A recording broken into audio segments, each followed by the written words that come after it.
6:29, we'll start the meeting with the pledge. I pledge allegiance to the flag of the United States of America and to the republic for which it stands, one nation, under God, indivisible, with liberty and justice for all.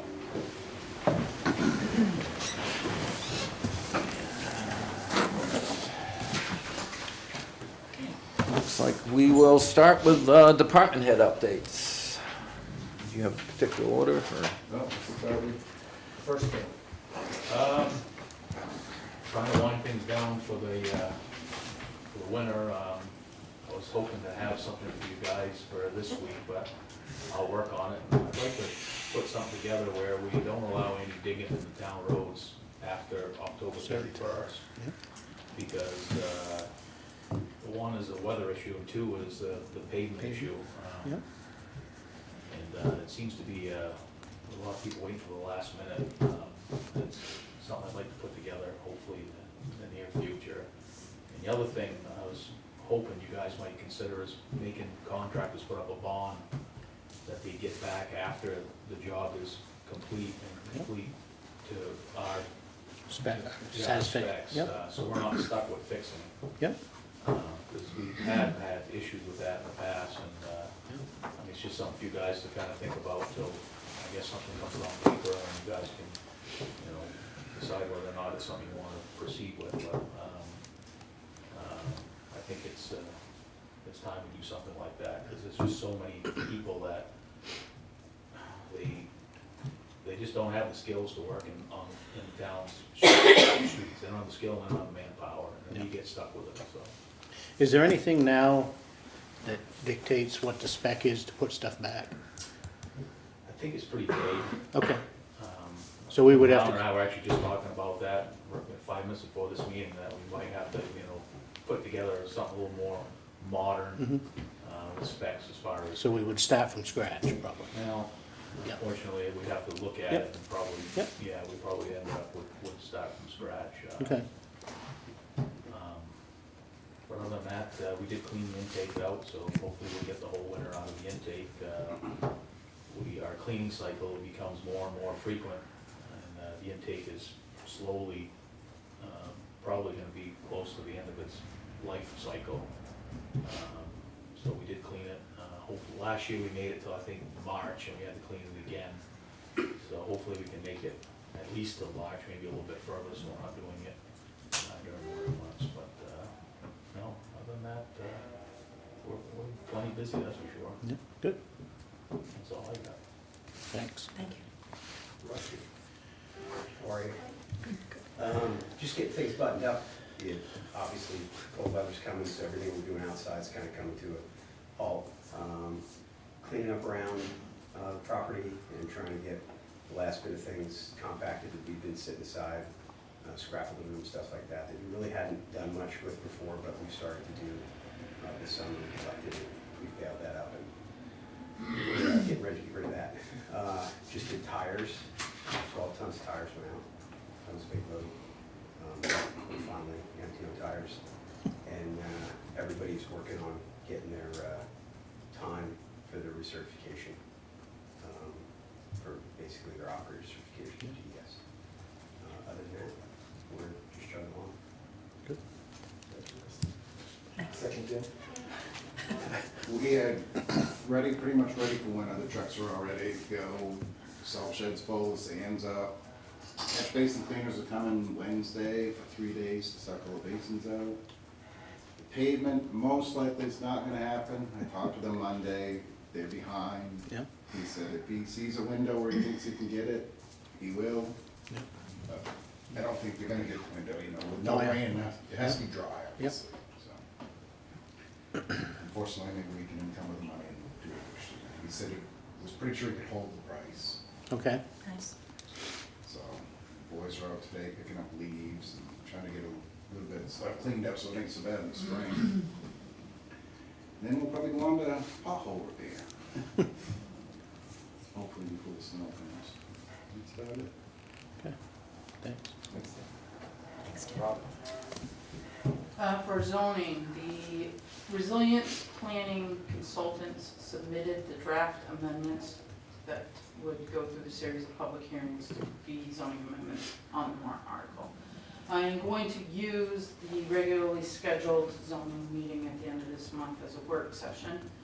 So I'll probably target everyone that's on zoning, and the master plan committee, because they were basically the de facto housing committee. So, and I would like to have a select board member there if possible, so that would be the 27th, I believe. Planning board this Wednesday, that will be the 600 Main Street review for compliance. So that's the Benoit salvage yard. And then other things, the EDA announced that they awarded the town $750,000 for the tank project, so that we'll need to have a public hearing. We didn't have the time to do it. We need 10 days.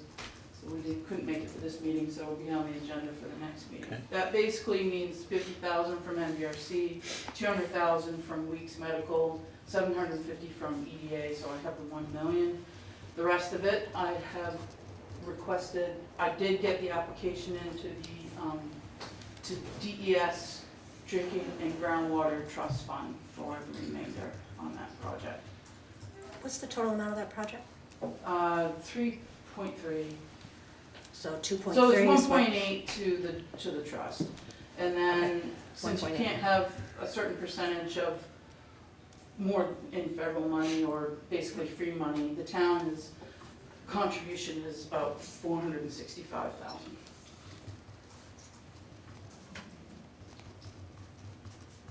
And then, I'm working on the USDA application to, finish out the funding on the Summer Street pond. I don't know where I'm at with that yet. So, it looks like because of the federal dollars on that, I'll be asking for about $990,000 with the town kicking in, at $560, I think. That's the funds that already came through, the 560? No, that would go to warrant, Oh, a warrant article for 560. yeah. Bond. And I don't know with USDA, that's typically not a grant, so that would be a grant loan. So that is the bonded project, like the big bond. Okay. And then I'm working on the demo application or administration of demo monies to tax solutions for 95 to 99 Main Street. And, you know, we're slogging through the data. So that's it for that. Okay.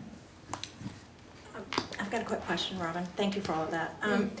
I'd heard at another meeting you have a third-party water department rate study coming back shortly, did you think? Well, I provided Mr. Garrison with, I worked with the University of North Carolina through DES to have a rates analysis done last summer. So there is a spreadsheet that you can use to plug in your rates, and it projects everything out to, I think it's 10 years. But you can change your demand, your base, and all these things and figure out what might be the best structure for you. The consultant at DES has since left DES, so I don't know how to arrange to see the UNC person again. But I was hoping that if we ever got to a point that we could do this technologically, that I would have them stream in and go over, do a presentation and show you how the spreadsheet works. I've done this before, they do a really good job, but there is a PowerPoint out there, which I think I gave to you as well. Okay, but if everyone wants it, then I will send it to everyone. I want it. Okay. Thank you. Okay. And then there was also, in conjunction with that, I had Granite State Rural Water do an analysis They do, it's a standard analysis that they do with, what is it, I wanna say CAP something. RCAP. RCAP. So, Rural, Rural community. assistance program. Yeah. right? So there are two. okay. All right, I think that's all I've got. Thank you. Questions? I'm good. Any questions? And we're good. Thanks, guys. Stay and go.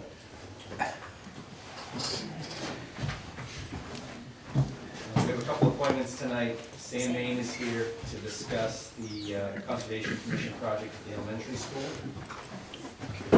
Sam, you're up. Yeah, so just a general update. This is a recap.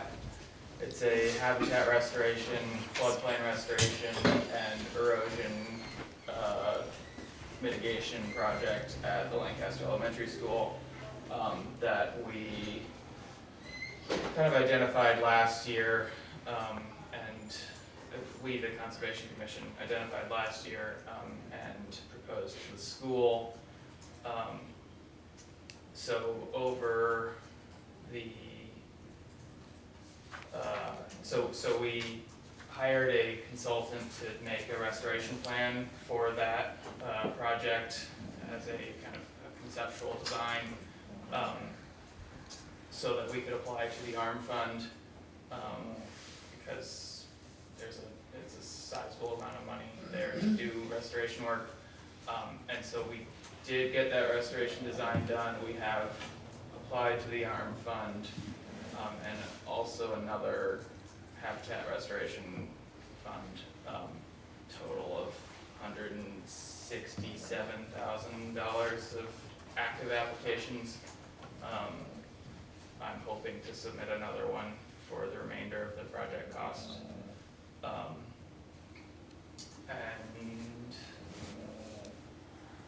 yeah, so we're working on finding the money to do the project, and hoping, the plan is to cover it all with grant funds for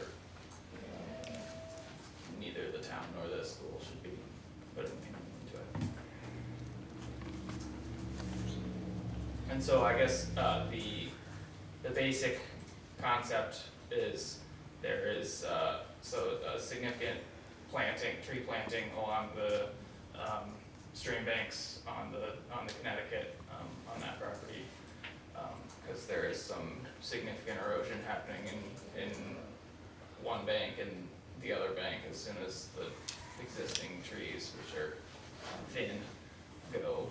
That's going to have significant erosion as well, and then a not completely defined yet, but wetland floodplain restoration, which will include a little bit of excavation and just direct seeding of native plants and adding some woody material, just create habitat, basically. So now, Sam, the part of the project, and you probably think you said it, is ARM fund. Right. Grant, and that's the mitigation monies provided to DES for projects which impacts wetlands like Portland Pipeline for one. Eversource. Yeah, Eversource. That D142. line. So that's monies that basically were provided to the ARM fund for projects happening in our community that we can access. We can access even if it doesn't happen in our community. This time we can capitalize it. The Conservation Commission has developed this project so we could utilize this money for a good purpose. And the other funding was for? Yeah, so just a little bit more on the ARM fund. It is watershed specific, so we're applying for funds from our specific watershed, and it's like the upper Connecticut, so not super specific, but if that funding sits in our watershed without getting applications, which it often does for long enough, it gets put into the state, the general state fund, ARM fund. So hopefully we'll be able to use that money locally instead of letting it go to a project somewhere else. And then the other grant application is the other one I've already submitted an application for, is oh, I forget the official name, but it's the Moose Plate Oh. Conservation Fund. Moose Plate's money. Basically, it's most plate. Mhm. Grant fund. Yeah, so, that's a $30,000 grant focused on wildlife habitat. Sam, when do you expect to hear back from the ARM Fund on whether the grant's awarded? It should be by the end of December. It seems very likely that they're going to award it. I actually just got some information from them today about the specifics of any conservation that would have to happen on the property. So we're kind of working out details, but it seems very likely to happen, and we should know by the end of the year. So I think one step we'd like to do, I think, is, first of all, Sam's done a tremendous amount of Yes, work he has. on the project. He's basically been pretty much the project manager and lead on it, finding partnering with the consultant and coordinating with the funders, potential funders as well. But I think what we'd like to do is get the select board's authority and concurrence on applying for that Moose Plate grant, just in case. Some grants require it, and sometimes we don't find out till the last minute, so if we do it now, I think it's great. And it might be something that in the future, we develop a process and a procedure where grant requests that the town makes to funders over a certain amount, we require it whether the funder does or not, just so you guys are made aware of it as we move along. But this is what, 30,000 you said? Yeah, so the Moose Plate is 30,000, and I would actually also ask that we do the same thing for the Mitigation Enhancement Fund, which is the grant that I plan to apply for that should be opening soon. And that's probably going to be another around $100,000 grant. So, And we tidied up those votes at the Conservation Yeah. Commission, so that we would have the levels of approvals. So there would be two separate motions, one for the $30,000 Moose Plate Fund, and then One for the 100,000. mitigation. mitigation. Yeah, Is it that's gonna be greater that's than a rough 100,000? Yeah. 100,000. Would 100,000 covered, or should we, it could be more, it could be more than that, and we need to, It could be more than that.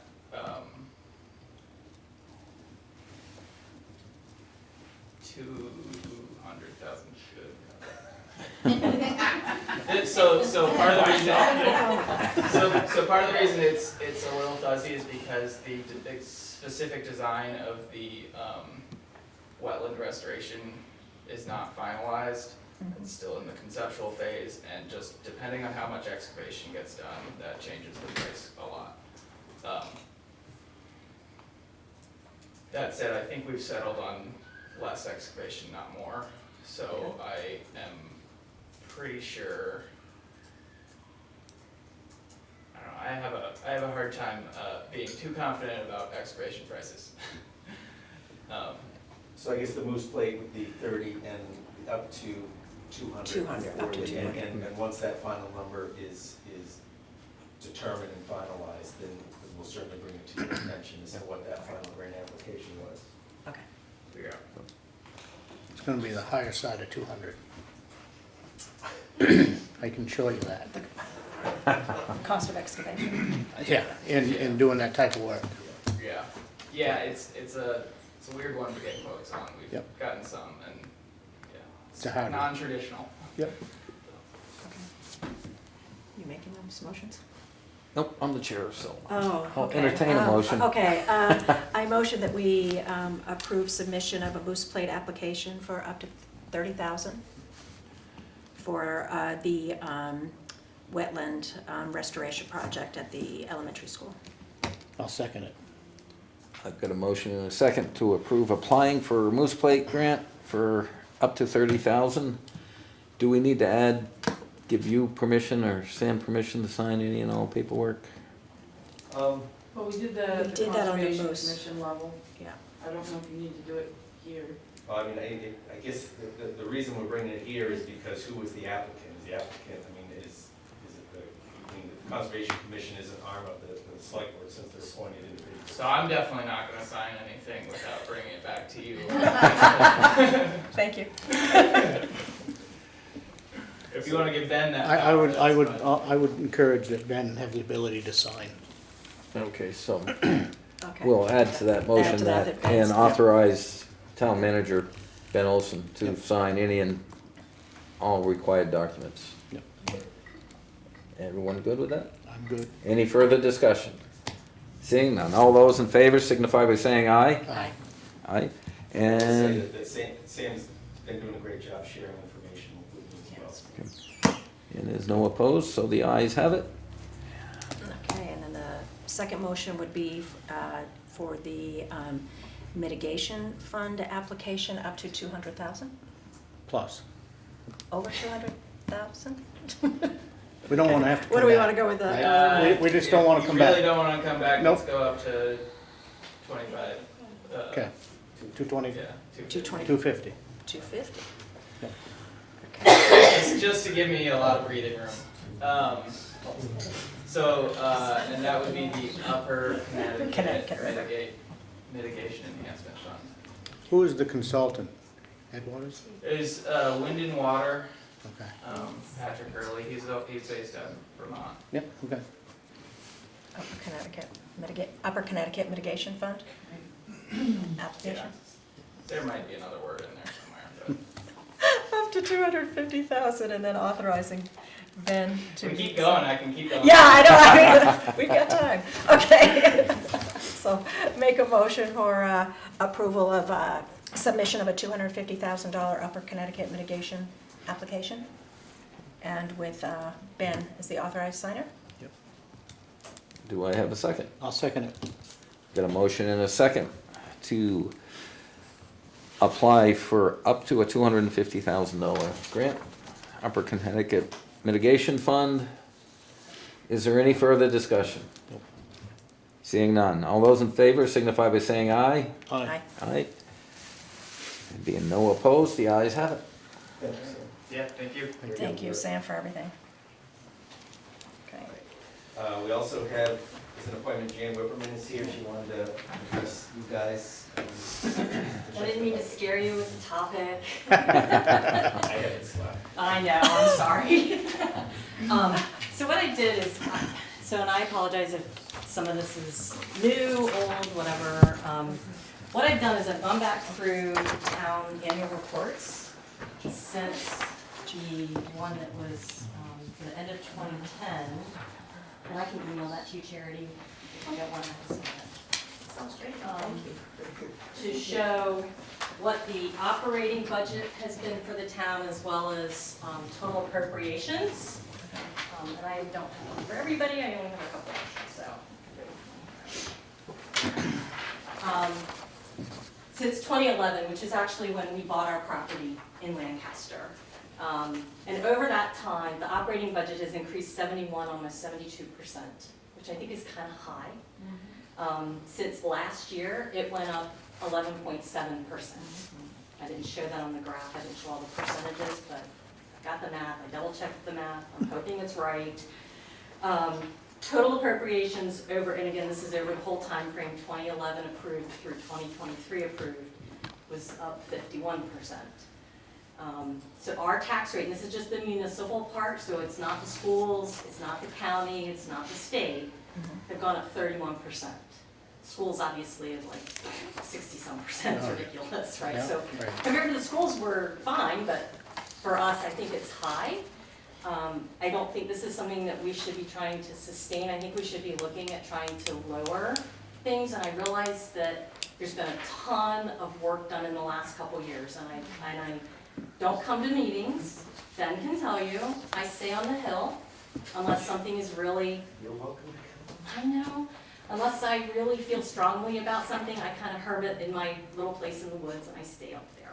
And I like to stay up there. And it's not that I don't want to see anybody, it's just that I trust people to do their jobs. And I think you guys have really done a lot in the last 2 years especially. as evidenced by a lot of the things that I see in meeting minutes.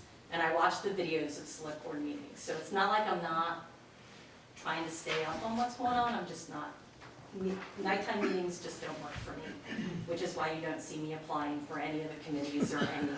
Sorry, guys. We'll change them to afternoon. If you change them to afternoons, then I might be around a little more. As Charity can tell you too, for elections, she's like, when do you want to work? And I'm like, first thing in the morning to early afternoon. That's me. But anyway, back to this. So what I really wanted to just give you some data points, because I didn't think that the next budget committee meeting was the right place to start this, because I feel like the direction needs to come from the select board to the budget committee and to the department heads as they're planning and making their budgets for next year. So that's why I'm here. Okay, and I'm hoping that's the right starting point. I don't have 2022 and 23 population figures, but we've dropped our population by like 300 people since 2010. Okay? Of our population, almost half of the town's residents are fixed or no income because they're 65 and above, generally fixed. Some people are still working, or they're under age 19. Yes, there's some teenage workers, but most of them are, under that. So again, we're looking at about half the town really has no significant income coming in. 8.7% of our town residents are below poverty level, and I don't know how that compares to other towns. I don't know if that's high or low or not. It was just a figure that I found, and I've listed the website here. It's the New Hampshire NHES, NHGov. So The profiles. and again, the number of employed residents in the town has dropped. Since 2011, it was a little over 1,700, and now it's, it was 1,600 in 2021. So while I realize there's a lot of factors that go into how much revenue we get in taxes, property appraisals being one of them, we have fewer people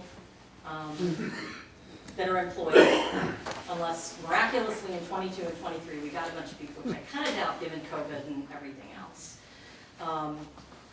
A couple things that I noticed as I was going through the annual reports was that the Lancaster Trust Fund balances are at what looks like an all-time high for this time period. They're at just over 5 million, and they were at 2.58 million at the end of year 2011.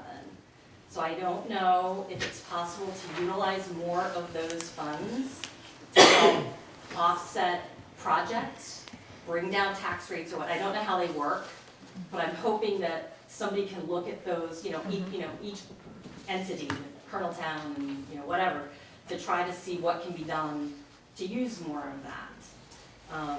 Because that seems to me that especially now, with inflation the way it's been, that we should be trying to use some of that money if we can. I think this year, especially given that we had almost a 12% operating budget increase last year, we need to look at what we have to do, not what we want to do. And I realize that, especially from what I've seen in the last couple meetings, the town water and sewer and roads guys and their whole teams are performing miracles with the things that they have. So I realize there's going to be some things that they're probably going to have to do. But I heard on the highway department we're not going to need a new truck. So I'm really hoping that in the warrant articles we don't see anything for a new truck. I'm hoping we don't see anything for a new ambulance, things like that. Okay, so I think we need to really look at what do we need to do to support the people in Lancaster and not so much necessarily other towns.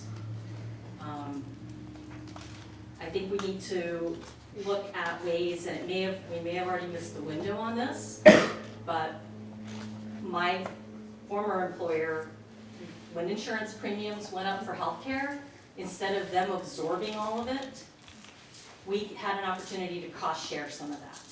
So what they did is they stayed level with what they would pay for in terms of the amount, and if we wanted to keep the same level of coverage, we would have to pay the difference. Yep. And I think that's an option that should be given to the employees, if it's still available. I don't know the timing on stuff and all that, but that was just one of the things, through conversations with people that I've had, that was like, why don't we do that?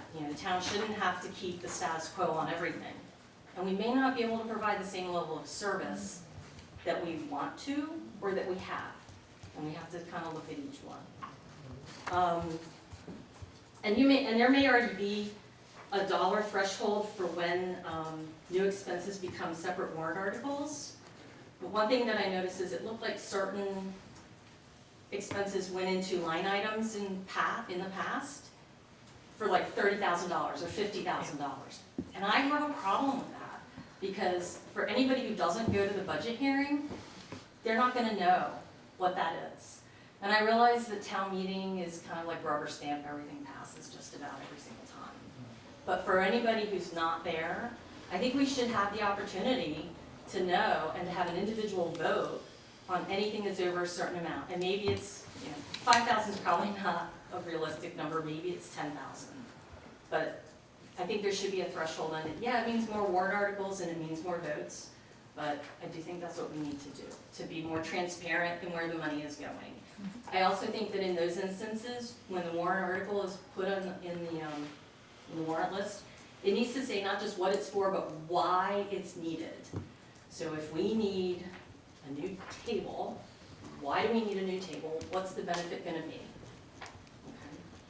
Okay. I think that's for warrant articles, Jane, right? For warrant articles, but for example, if we have a $30,000 table that we're gonna buy, I'm saying if the threshold means that $30,000 would be a separate warrant article, It doesn't go into the operating budget, it comes out. yes, it comes out and it goes, right. And if there's a maintenance program tied to it, what is that maintenance gonna be in future years? Because then that maintenance would be in the operating budget, but we need to know upfront and not be surprised the next year. I think we need to show the impact on taxes for warrant articles. A lot of towns do it, school board does it. I think it's very important to know what we're voting, to do to ourselves. And I put direct the budget committee, and I didn't mean it in a way of like, tell them they have to do this, but to get, because in the agendas, and I didn't see anything that invited public comments in the budget committees. And I think the budget committee meetings need to be more conducive to public comments. That's just a personal thing. I think the actual public budget hearing, when all is said and done, that I think is currently February 6th, I think it should be earlier than that. And I don't know if it's inhumanly impossible to do that because of everything else that's going on, end of year and charity. I'm not trying to like, No, I'm just run trying to you think over about with a bus. Just trying to think about it, but the warrant articles aren't even, petition warrant articles aren't even due until that day. We actually did make it earlier so that it was literally the same day. And maybe it's just something for future, because part of what I was thinking was, there's the meeting on the 13th with the select board and all the department heads. Then there's and that's a marathon meeting, right? Then there's the second marathon meeting with the budget committee on the 28th, and then December 5th. And then there's one more meeting if there's other stuff to be finalized. And then we wait 2 months to have the budget hearing. And I just feel like that's a long time. And at that point, I know there's stuff that does change, because I've read the minutes from the last one. I just feel like if it's sooner, maybe, I don't know. And I also think the time of day is not very good. 7 o'clock at night to start something like that, and maybe a Saturday week's better to get more people to come. Those are just my thoughts. The timeline, I think, is somewhat generated by some RSAs too that we have to abide by to give people time to do their petition warrant articles and stuff. And that's fine, I appreciate that. I just wanted to see if there was anything. And this next to the last point, I'm almost done. I told that, I think 5 minutes, I don't know. I think we should post the budget meetings and hearings on Facebook and on the resident notices. And I think for the budgets, they should be 30 days out. I realize public meetings don't have to be noticed that far in advance, but I think for the budget, it should be. And I have to say, Ben's done a really great job of putting things on resident notices. Don't give it all to me, or. But I think whoever, you need to have someone else helping you do it if you don't, because I think you should be doing, you as in the town, we should be putting more on there. And then I know you haven't had a chance to update the website yet, but it still has last year's meetings on it. Yeah, On they the just, budget- on they the just got budget approved page. at the last budget meeting, the last I board know, meeting. I know. And then I think I already said this about, for each article, it's not quite show the impact on taxes. So I wasn't trying to be repetitive and like hammer it over your heads, it was an editing problem there. Any questions or? I appreciate the thought you put into this. Yes. Thanks. These are things that had been discussed last year at Budget Committee. I don't know about Select Board, but I know I had talked to Ben as an individual taxpayer, and the way you've outlined it in one page, easy to understand. I tried. Love data, thank you for sharing the data. If you need more, I have more. I'll let you know. Because, I look at the tax increase and I look at my finances, I'm like, I don't really wanna have to get a job. You guys are gonna make me have to go back to work, and I really don't want to. So, that's kinda where I am. Thank you. Thank you for hearing me. Thank you. Thank you, Jim. And I'm not gonna bring up the other item. Oh, yeah, okay. Save that for another day. Your 5 minutes is up. Yeah.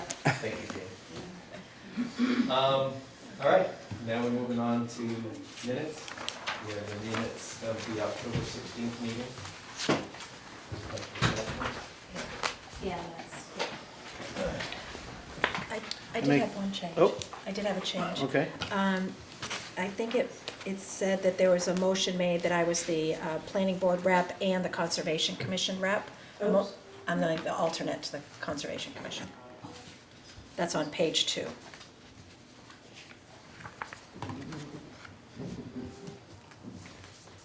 That's the only thing I saw. That's a lot of minutes, Charity, thank you for all that. Oh, Also, the last page, I'm sorry, put my name in as the signature line. I didn't speak. Oh, She was there at that meeting. yeah, I took it out of the previous one, so I didn't add it back in. That's okay, But, oh, well, we're gonna, yes. it's all good. Thank you. You- I'm good. You're good now? Okay. I make a motion to Where you guys accept the hate me. minutes With those corrections, with those corrections. do I have a second? second. Okay, we're gonna have a I can do that. motion and a second to accept the minutes with the noted corrections. Is there any further discussion? Seeing none, all those in favor signify by saying aye. Aye. The ayes have it. All right.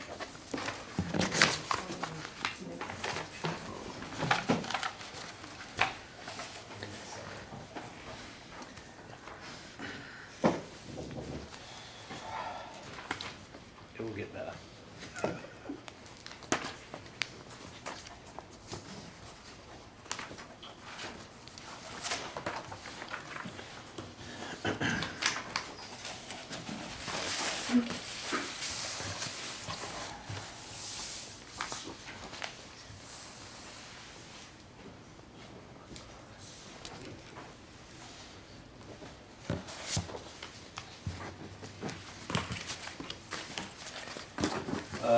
Items for signature, MS 535. Front page. Just front page, right? Yes. Sign front page. I don't know if it's in there over.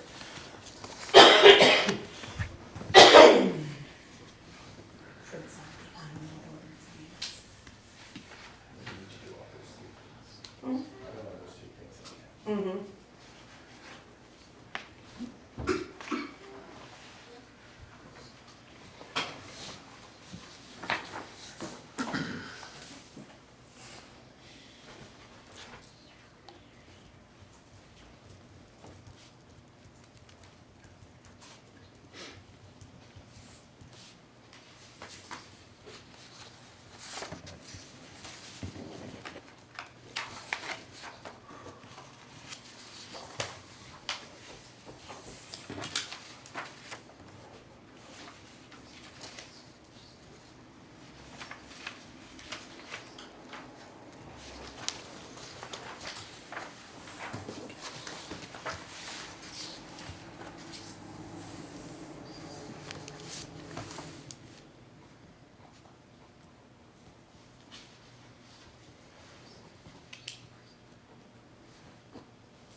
Next item, new business, the only item for new business, just the roundabout, so that's on the agenda, just to inform you guys, we're gonna when the roundabout, the center of the roundabout was landscaped, the state landscaped, and then we had to sign an agreement that we would maintain it. So that landscaping is just, I don't think it was the best choices for plantings. It's overgrown, it's getting tall and high, it's impeding the view through the roundabout, not only to see, traffic as it goes in front of you to get a good eye on anything that might be coming, but also if you're heading north, it obviously obscures the view of the Historical Society, which is one of the oldest buildings in the county. It'd be nice if people had a good view of that. So I have spoken with Leo Enos, who is helping me try to come up with a manageable landscape plan for that area. But this fall and probably this late fall, the highway department might be pulling some of the stuff out. We'll try to limit it as much as possible so that we're completely like a bomb went off, but there will be some activity in there to prep it, so as soon as spring kicks in, we can start re-landscaping it in a manner that makes it easy for us to maintain. So, just wanted to make you guys aware of that. Old business. Terry and Leanne and Rob are here from our Energy Commission. We want to talk about joining the Community Power Coalition of New Hampshire as our partners in helping us develop our aggregation plan. We feel that they're the best, basically the best group to work with on this plan. It's not like the Standard Power, that other organization that came, where they're kind of a for-profit business that is hoping that once they get us a approved plan, that then we will contract with them. Leanne has more information. She's done a lot of work on this so far. Please correct me if anything that I've done wrong. CPCNH is the state-run nonprofit that is responsible for the whole energy aggregation program. So they are the guys who wind up approving everything that we do and want to do, and we have to work integrally with them in order to become part of their process. All of the other towns in the state that belong to that coalition all kind of deal with and report to them. So one of the requirements is that the town select board needs to designate a primary point of contact for the town and an alternate.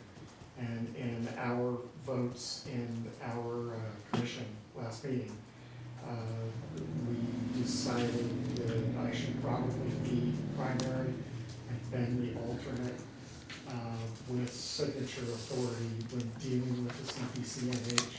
And the reason that kind of selection is to make sure that when they have meetings, and they have meetings on short notice sometimes, it doesn't pull Ben away from his duties here with the town. Did I miss anything? A lot better than I said. No, so basically what we would need you guys to do, and I forwarded you this information in an email today, just for a little background, is just,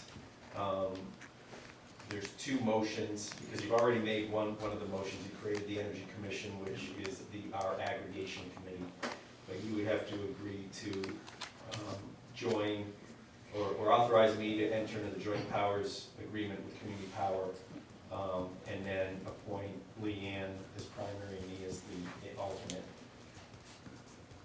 to CPCNH.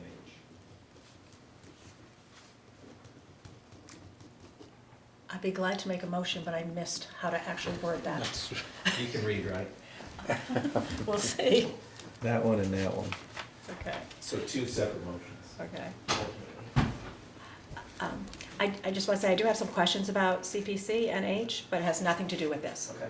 Okay, so I move to authorize the town manager to enter into the joint powers agreement of Community Power Coalition of New Hampshire under the provisions of New Hampshire RSA 53A for the purpose of supporting member municipalities and counties in developing and implementing electric aggregation plans pursuant to RSA 53E, as well as related statutory authorities. And this, Motion? We need to also include Ben in. yeah, do you want to Well, vote? That's a second two- one. That's a It'd be two second. Separate. Oh, the motion. second, okay, Yep. Yeah. That's how they have it written. So Okay. They've written this too. all right. I'll second it. So I got a motion and a second to sign on with the Community Power Coalition of New Hampshire. I'm not gonna repeat all those RSAs. Is there any further discussion on that motion? No. Seeing no further discussion, all those in favor signify by saying aye. Aye. All right. There being no nays, the ayes have it. Okay. Second, I move to appoint Leanne Potter to serve as Lancaster's primary representative to CPCNH, and Ben Olson to serve as the alternate representative. I'll second that. Got a motion and a second to appoint Leanne Potter as the primary and Ben Olson as the alternate. What do they call that? Some sign- CPCNH.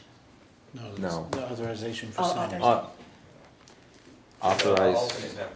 Alternate member, okay, so that's just for membership. I Right, just want- or representative. Representative. A representative. We're the member. So we Lee and I are the got a motion to appoint Leanne Potter as the Primary. primary representative and Ben Olson as the alternate representative for the town of Lancaster. Yes. Any further discussion? Seeing none, all those in favor signify by saying aye. aye. Aye. Being no nays, the ayes have it. Yes. Thank you. Thank you. I want to start by thanking Leanne and Terry and Rob, Dave Fuller, Ben. Bless you for doing this.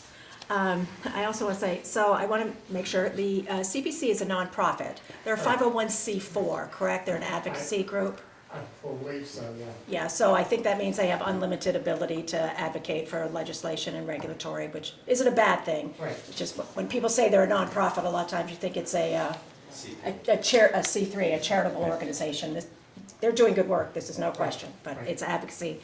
And I know that there are no upfront costs to become a member. Correct. By the way, I love their website, went through it pretty thoroughly. And that the costs will be repaid after the launch. How will those costs be determined? How will we know the amount of those costs? As for what I read, we don't have any direct costs. All of the costs that they talk about in the paperwork that I've seen is for reimbursement for travel kinds of things to go down there, only if we don't include that in our budget, and if we decide that we want to be reimbursed. I mean, if I get called to a meeting down there, look, my car gets 50 miles to the gallon, I'm not gonna put in a request for reimbursement for any expenses for that. You should. You should, in case you send me. I'll put it. So if it's possible, we may wanna, at some point in the future, put it in as a budget item, but I think we're already past that point for us. But I don't see it as a huge driver for. So ongoing costs to the town would be, you believe, reimbursement of committee member activity? Right, shouldn't be in Okay. at this point. Okay, and then if I understand this right, CPC's goal, regarding like an economy of scale, the more towns they get in, the price will go down. Yes. Do you have an idea of what their goal is? I think they have about 35 towns and municipalities now. Right Do you know now, what they're shooting for and what that will mean? Right now, I believe that their current electric rate is somewhere around 10 cents a kilowatt hour. Okay. Based on 35 towns, I guess we'll Yeah. say. So potential for that to Yeah. decrease with an economy of scale again I with would more think so, but towns. I have not seen any projections that they have put out for that yet. Okay, that hasn't been developed. And then, last question, are you familiar with the Androscoggin Valley group that has come together, Berlin, Milan, Shelburne? I know that they are a part of what, they have applied to become a part of CPC. Right, they've come together as a group to be a member, right? And I saw that they had developed potential savings amounts for the towns that they were covering. So I don't know how they did that, I don't know if you know Kathleen Kelly, but she had developed something that was saying how much the savings would be to those towns. Have we seen anything, or can we get anything along those lines on what that would I have not be? seen it, but I can certainly get it. Thank you. Right, yeah, we understand that we're probably in the very infant stage of this, where they started earlier and Okay. and developed together, joined together with other towns. So, Okay. Because get involved in this more, we should have more information. Thank you. Thank you. I don't remember, I think we should anticipate that there may be costs in the future, because as I understand this program, it allows us as a locality to select a good utility rate for Lancaster members. Is that generally I think correct? that's right. That implies that we're going to have some sort of administration as to who signs up, who the bills go to, who switches, et cetera, et cetera. So although I think Leanne is right now, we don't have that kind of cost. I could see where in the future, if there's something to administer, it's gonna require at least a laptop and some time to do it. So I think we shouldn't think that this is all gonna be free and without cost load. And those costs, we would be able to determine based on what we set as the rate?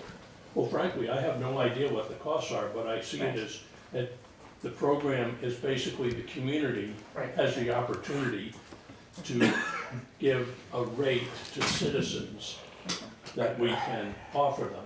Now, that assumes that there's gonna be some sort of sign-up process and some advertising and some research.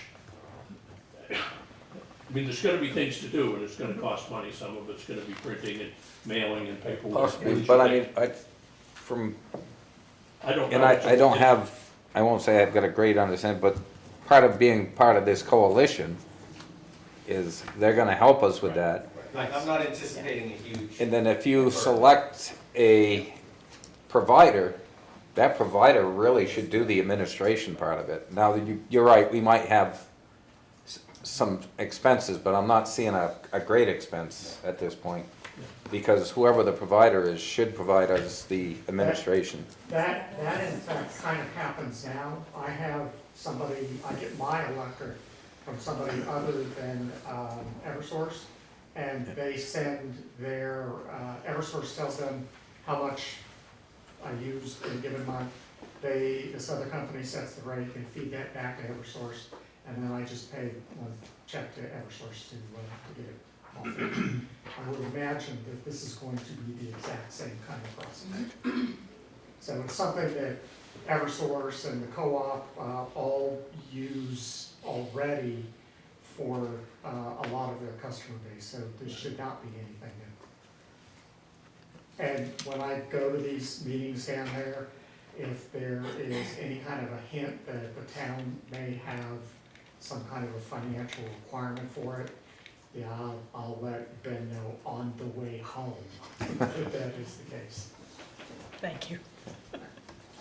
Like I said, I don't know that there are any costs, but it's hard to imagine a program that will be started that won't cost us something. I just wanted to bring that up. Yep, so, That's it. and Thanks, Mayor. Thank you. Thank you. Health officer, so just, I've mentioned a couple times, we don't have a health officer. You guys are the Board of Health for the town of Lancaster. We do need a health officer. I will tell you, I received one individual has expressed an interest and provided a letter seeking appointment to be a health officer. I have spoken with Kathy Jean. She feels, and I agree with, grudgingly agree with, that we should develop a process. And I think it's smart, similar to the processes we've developed for not only to find a select board member to replace Troy, but also for a budget committee member to replace Kathy Jean. So in this instance, and I guess I let Kathy Jean take over from there as far as the process. Thank you for the acknowledgement of begrudgingly agreeing. As on the record, Zach, you've got that on the record, so thank you, Ben. That took a lot to say, I know. Yeah, I think it's important that that we be consistent. Yep. And it's appropriate that we do that. The requirements for the health officer are pretty minimal, but we can grab them. The RSA is pretty clear about what the function of the health officer would be. We would make a recommendation to DHHS, and that they would actually be the person, the group to appoint the health officer for a 3-year term. So I recommend that we move forward with posting that. We're on resident notices. Yeah, so, I guess my thought would be post it on resident notices and Facebook. I'm reluctant to post it in the paper because that doesn't get us anything but a bill. So, and then see what we get. I guess I would have any submissions be due, so they would be on, just to give enough time, so they would be on your, this first December December 4th. meeting agenda. December 4th, yeah. And, yeah. Would you include, I did draft a little 2-page document on what the primary functions are and a summary of responsibilities, maybe have that on hand for, Yeah, I think what I would do, Kathy Jean, is I would, in the brief ad would just be, this is what we're looking for, maybe summarize that a little bit, what you created, and then say for the full job description, I guess you'd call it, you know, reach out to me and I'll provide it to them. That's great. how I would do, just to make it so, I mean, you know, well, I don't know, I don't follow Facebook a lot, but Facebook or, you know, or resident notices, if you're looking at a 2-page write-up, and that might discourage them from really paying attention to it, so. They could come in and There get might be a lot something. of comments on Facebook if there were, so that might. But they could come in and get something if they wanted something. Do we need to vote or do something special for this? I think it's pretty much been our normal process, and I agree probably with Facebook and on the resident notices. And we'll post it in the town office and library, like, for The, anything like that. And because usually if it comes across my news feed, I'll share it to my Yeah. page and stuff, so it does get spread around pretty good. So, Thank you. I'll get on that. Thank you, Kathy Jean. Thank you, Ben. Great second meeting. We'll leave it Second at item, that. second item, old business is the Buffalo Road Stebbins Hill memorandum from Jason, coming back around from what was first submitted back in 2006, to consider renaming a section of Stebbins Hill between basically the Class 6 section all the way to where it hits Buffalo Road. You guys got this in your packet last meeting. We're going to review it and potentially have some decision or something. Yes. Go. Or am I wrong on that? Oh, I have a lot to say, but I would love it if someone else wants to say something first. Well, I think that it's dragged on long enough from 2006, hasn't been addressed. And did you come up with any names? Okay, so I did, actually did answer that question. Just to refresh everyone's mind, Jason brought forward something originally from 2006. It was brought forward because there's a property, what I'll call it the Y, where Buffalo comes in, left it can go up, what I'll call the backside of Stebbins, to the right, it goes to what used to be known as probably West Stebbins. And property right at the top of that Y is looking to see what their address would be. So a perfect time to revisit this situation, I think. And I did talk to Randy Flynn, Chief Woodworth, Jason Call, spoke to Charity. I rode out there 2 different times just to see exactly the challenge to get out there. I want to publicly thank the Whippermans for whatever they do to make that better, because that's a lot. And I think that clarifying the street names is certainly a prudent recommendation that Jason's making from his perspective and from what he does for his line of work. I understand the inconvenience for residents to change their address. I don't want to take that lightly, although timely public safety and emergency services, as well as minimizing the liability of the town, far outweighs the inconvenience.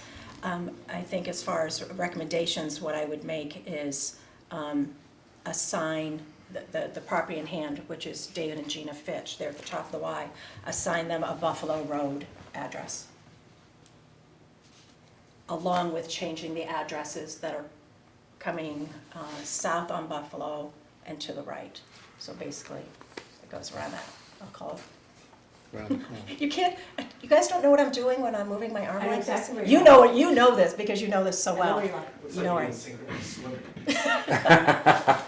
Well, I'll use as an example, it's not dissimilar to the house that I presently live in, where it goes off to the right is Prospect Street. Fitch's is basically what my house would be on that, right at the top of that. A little awkward, but probably a reasonable thing to do. If we changed everyone's address from that Y west, it would impact 8 residents. And it would be very clear as to the direction that public safety and emergency services should drive when a call comes in. So I think that solves a majority of the immediate So problem. you're thinking to the right and then up to where the bounties are in that last house, and then That's what do you do Buffalo with Road. it? That's not Buffalo. That's what the name does. Right, That's but, what's supposed. but I'm just asking about the. You're going to the left. You're going to the left? Toward the south. Yeah, to the cell tower. That's Buffalo. That, all of that becomes You're Buffalo. gonna, okay. Okay. With that sound. Yeah. I want that sound Well, effect. because instead of, I mean, I don't know how she's gonna write that in a minute. Well, No, I'll figure it out. yeah, so I think, so it becomes Buffalo becomes around that corner. And Right. Fitch is on the left hand of that corner, okay? We Or is keep, another way to say it that Stebbins Hill stops at Buffalo Road? no, because this is the next part, John, and I wish that was the answer. Kids in. Because this next part, and I don't know if you've driven out there, and anyone in this room that hasn't, I really encourage you to, with a 4-wheel drive, do this. Do not attempt to do this in anything less than, And don't go up the hill in the winter. And don't even go in if the it's- winter. and maybe just go this week, because there's probably 1 week of the year when you can actually get through. If you're taking Stebbins Hill from Route 3, you're going gangbusters, and you get to about No, I Whippermans. don't go gangbusters on that. Well- I've done it twice. You get to about Whippermans, and it starts getting a little gnarly. That big rock in the middle. And it, it's built on ledge, it's pretty rough, but it's still on what I'll say the east side of the summit. So you can't even just start at the top and call that down. So you've got a little bit on the east side, and then you've got the summit, and then you get down to Buffalo. Okay. And as unfortunate as this sounds, probably naming that a third name like Jason is recommending makes things very clear, because you could put into dispatch, okay, this could be called West Side Trail. I'm making up a name. Yep. And then in dispatch, you could say West Side Trail must enter from Buffalo Road entrance. And then there's no question, they're not trying to get over what I'll call the peak, get past Jan's, or something like that. Is it awkward to have a road with multiple names? Absolutely. Thank you. Absolutely.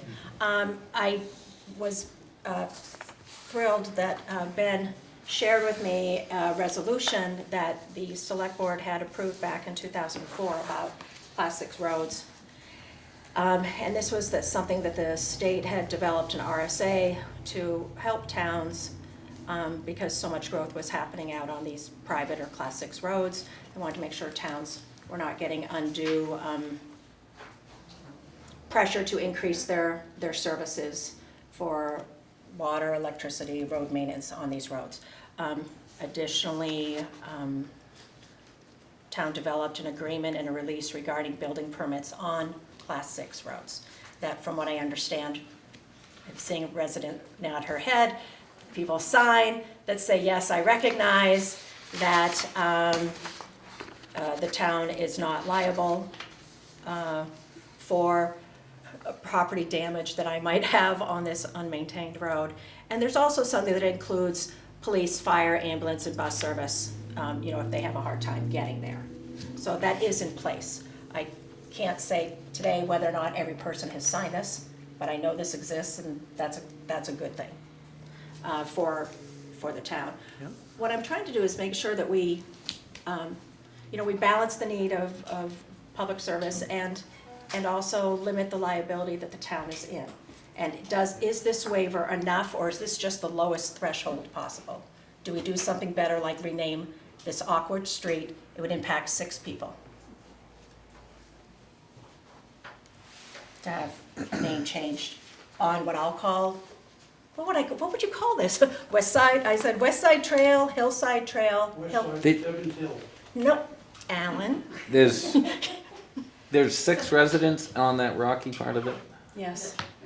Are you but you're not talking about our part, right? You're No, talking this about is starting right after beyond you. Quimby's, way up beyond, No. So up basically. where Buffalo and that little wide So thing. basically, there's 2 proposals. One is to make, as you go Buffalo Road and you bang a right and you continue on what Stebbins Hill Road to the right, that would continue on as Buffalo Road. And then the section between that turn and Ferrante would be that would be the first part of that section would be named something different. So Nick would be a different, Nick would Probably be- right above you, actually. 93, Ferrante is the house right now, yeah. but I suspect it should really start, what I'm gonna say, just west of 'Cause you. he's got 2 properties there, Well, there you go. yeah. I mean, I think the larger, bigger, longer-term issue here is growth that will continue to occur in our area. And whether it will be in our lifetimes or not remains to be seen, but it's going to occur. And so how do we address these things up front? Whatever we do tonight, I think it's fixing something that could have been done years ago. Years ago, yeah. But I also think that, thinking about how do we make sure that we think about Class 6 roads as a whole? Like, will that road ever go back to going down to what I would call South Lancaster Road, but in fact is changed to Elm Street? Will it ever grow to that amount, to that point? And, what can we do? I realize I'm the rep to the planning board, so I should probably be talking to them at some point, but as a longer-term picture, I think you've got a short-term, immediate issue that can be solved, and then a longer-term for growth that we would be naive to think will not continue to occur in the North Country. But how much growth, sorry. Yeah, go ahead.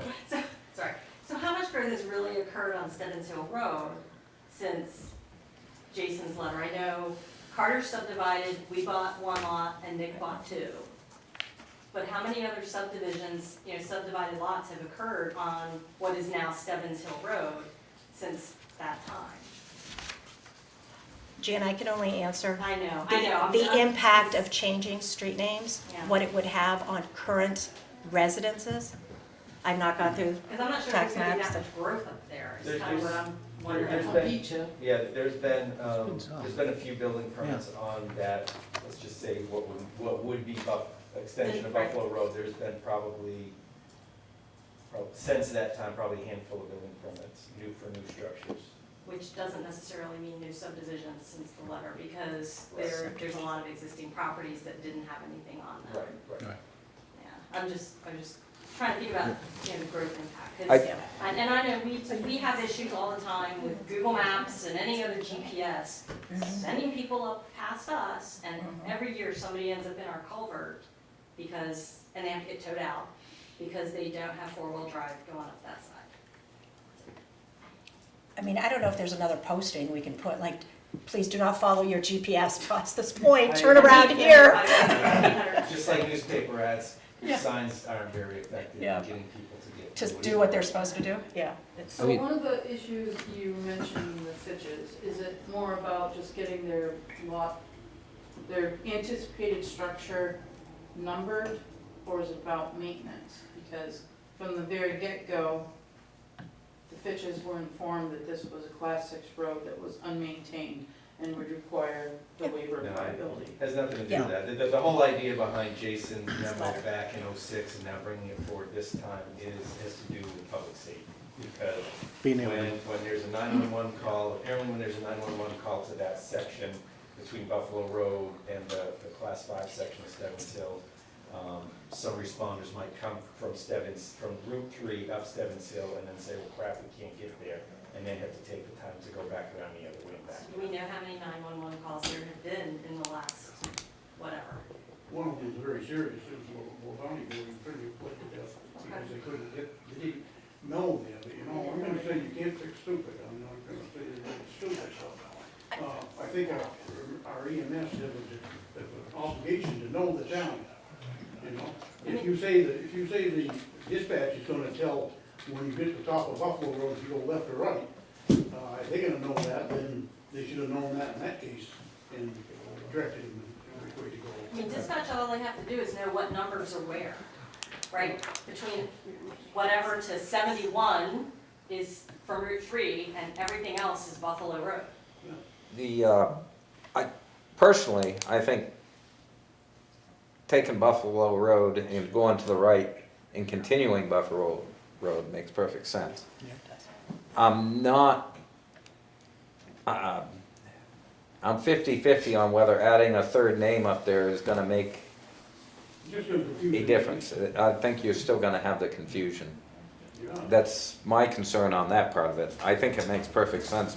Buffalo Road goes up the hill and to the right, all the way up.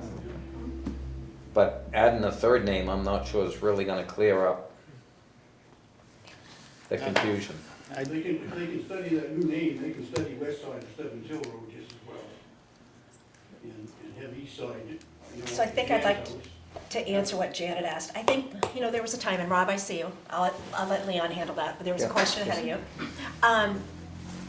There was a time in Lancaster where we knew where everybody lived. Not only all of EMS and all of fire, all of us, right? And that doesn't exist now, and we can't expect that it's going to. Is it enough to put the onus on dispatch? It's kind of like that, is it enough that there's a waiver? Can we do better than that? What is the better answer that we feel like we have taken care?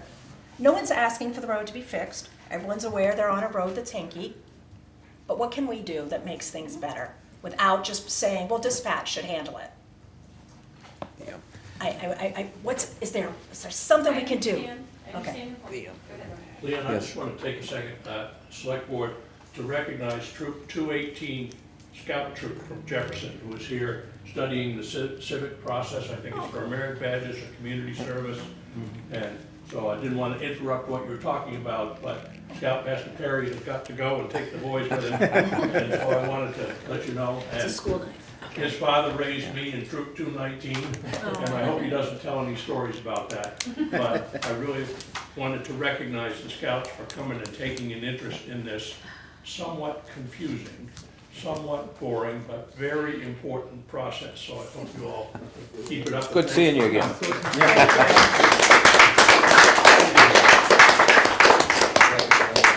Thank you, Rob.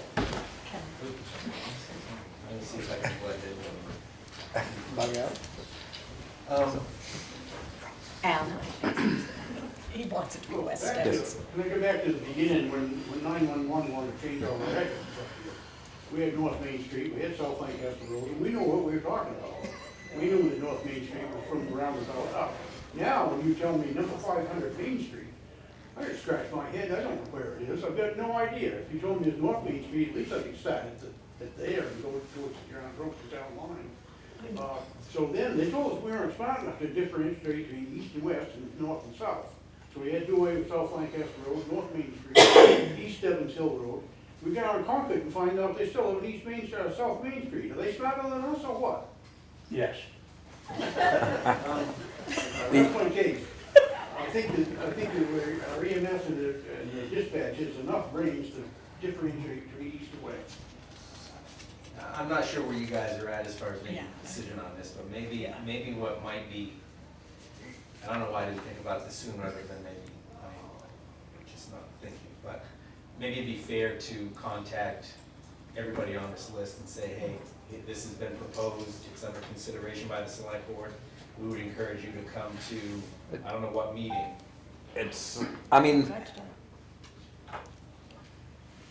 It needs to be taken care of, but this isn't, we have to make a decision right now, right? It's been since 2006. So. I don't think Well, couple when more they- meetings is a problem. When they did the 911 stuff, I know they renamed a bunch of roads and stuff, but the numbering was not really done the way that was recommended to do. But like I said, that part of it makes sense. I would like to hear from residents up there if they have strong feelings on that. What meeting would it be? Would the, again, the first December meeting be a good one? Why not? That gives them time. Yeah. Gives me time. What else did we schedule on that one? Just the health officer. Health officer. Yeah. Yeah, so that We one can should only be. have those, we could just No, send that- those two agenda items if you want. No, I think that should be good. And I only say that the December one to make sure I have enough I've asked time him to to do get a What's brief that? letter out to them. You asked? Because I'm not gonna say Yep. crack-a-lackin' right on it, So, Okay. tonight. So the, from what I would say, west of Whipperman to the Y, those residents. Yeah, I mean, Starting with for I'm rent. just gonna notify the ones that Jason identified in his memo, that's all. I'm gonna do. Okay, well, you might wanna contact the landowners. the landowners. We're discussing about changing to Buffalo Road. I think it makes sense. Oh, yeah, no, those two, yes, no, I Yes. was gonna do, everybody that's identified in this memo, I was Okay, Okay.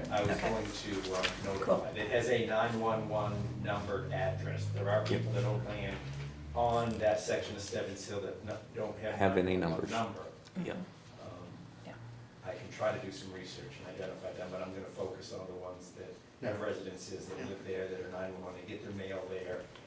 It would be, you know, more, not necessarily a life or death hardship, but a hardship for them to update all their information. I have one last quick question, if I may. So renaming from west of us to the top, how does that help dispatch or the fire EMS know to go up Buffalo Road instead of Stebbins Hill Road? Whereas if they know where the addresses are, they'll know the same thing. It's just the question that I have, because to me, having to go and change, it does, and your proposal doesn't affect me in that regard. But if I had to go and change my address and everything, that's a major, you know what? And You can say it's not necessarily, and it's not necessarily without cost to me too. And I realize 911 is important, but that's part of the waiver that we signed when we bought it on a Class 6 road, was that they may not get to us, and they may not get to us. And so I just think that's something that needs to be kept in mind on this, is that it may not be a trivial thing for people to change their addresses. And that goes right back to the point of asking the residents there, Yep. do you wanna do this, do you, or don't you? And Yeah, you and I want to be clear, no resident is asking for this. Right. You and I had talked about whether or not reaching out to the residents or not. So, this isn't something they're complaining about, no one is complaining, they're on a Class 6 How road. did it come back up again, since it's been dormant since? Jason. It got picked up again because Address. people were looking for a street address at that Y. So Jason, A development is happening, and they need Doesn't a mean street subdivision, address. but- and they need a street address. Just saying, growth is happening. Yeah. So it came back around, so it was a good time to look at it. And with that, have a good night, thank you very much for hearing me. Thank you. So I'm completely fine with that, yes. Okay, we're gonna move to December 4th. Yeah. You're gonna reach out to them? It's the 4th. December 4th, is that it? I think, I don't know, I said that, I don't know, maybe.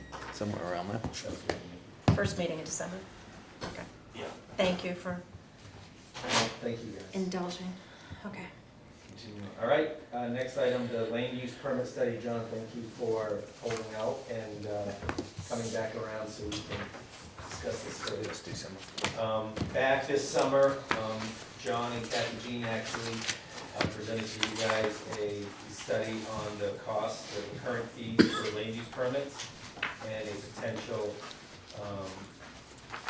new fee structure for those. Thank you. And in your packet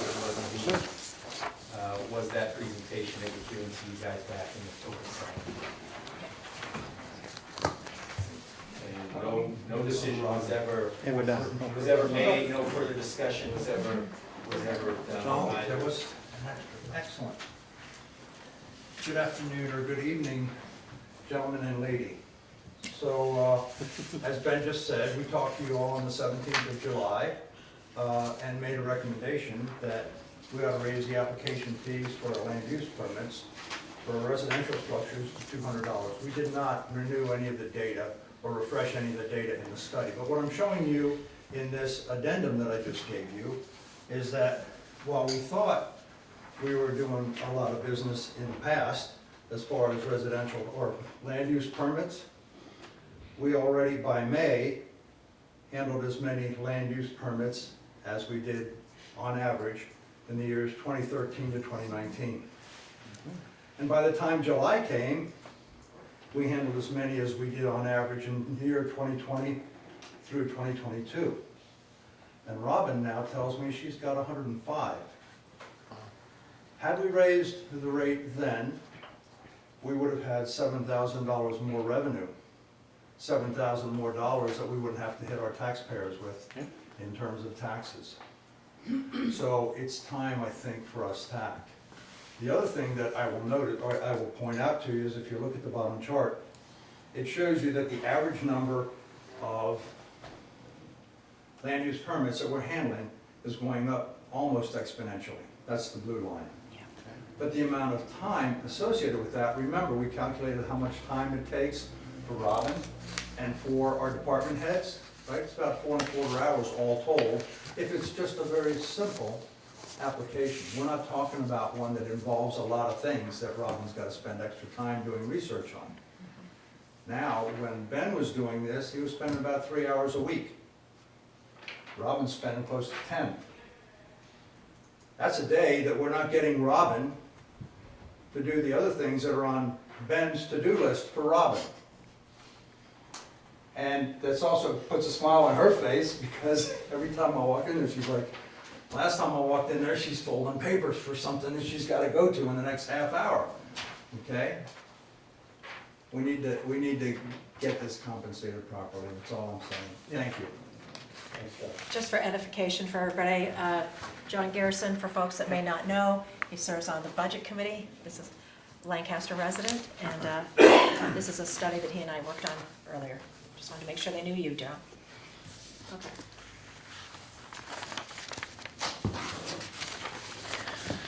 So Kathy Jean, Yes. was there a STEP program in this?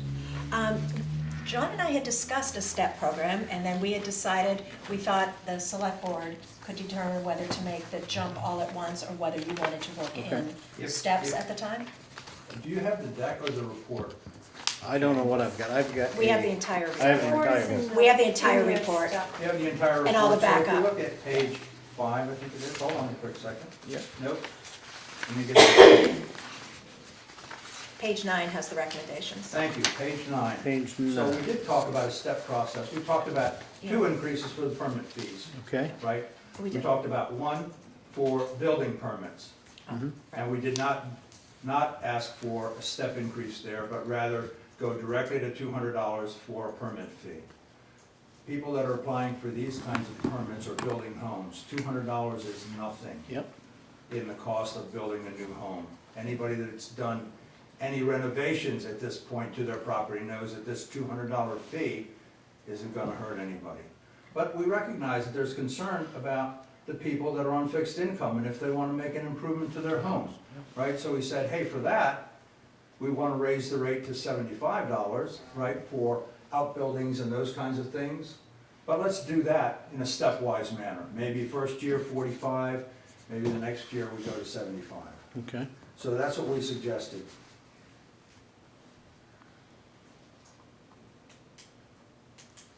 You have anything, Leon? No, I know we had discussed We it did, some, yeah. and then we got busy with other things. and- Yeah, we kind of dropped the ball. Yep. Well, the growth has been exponential. I think that's been a direct relation to better exposure of the land use department. And then just a lot of people, at $15, they're like, that's not a deal breaker. So the cost is what is really driving a lot of the compliance now. So I think that, although I think that they need to be increased, there's a point at which permitting will go down because of the cost of permitting. Do you think that's true on the, if we broke it into the 2 categories, the new residential structure I think that's part of versus the definition. renovations, let's say, or Yeah. less than 750 square feet accessory? Yeah. No, I agree with that too, Break it breaking it into out two. into two, because Yeah. a lot of the permitting that I'm getting a lot of compliance on right now is the accessory use buildings, the renovations, and my feeling was that there was a lot of reluctance for that, or maybe not even knowledge that it had to be permitted. So now I'm there, that, you know, if people are understanding that it needs to be permitted. I don't wanna drive them away now by saying, you know, your 12 by 12 shed is a $150 permit, you know, I'm just, and that was a random number. The suggestion we made was a $75. 75. Yeah, 75. $75 fee, $45 effective January 1st of 2024, going to 75 January 1st of 2025 was the exact recommendation that was in the presentation that we gave to you on the. Just read that, yeah. I think that's fair. I really do. Leon? Alan? Yes, Well, I think it's admirable that you're trying to pay Robin's wages for building permits. When her job position was created, the grants that she seeked were supposed to pay for her wages. So I don't- No, there was no. No, when that position was there, they said, look, I've heard this many times from people in the government, that the grants that she brought in were gonna pay for her wages. Now you're trying to pay for them with building No. permits. No, I don't think we're trying to pay for it with building permits. We're just trying to bring everything a little bit closer to reality, that this is a cost to the town. It's excessive.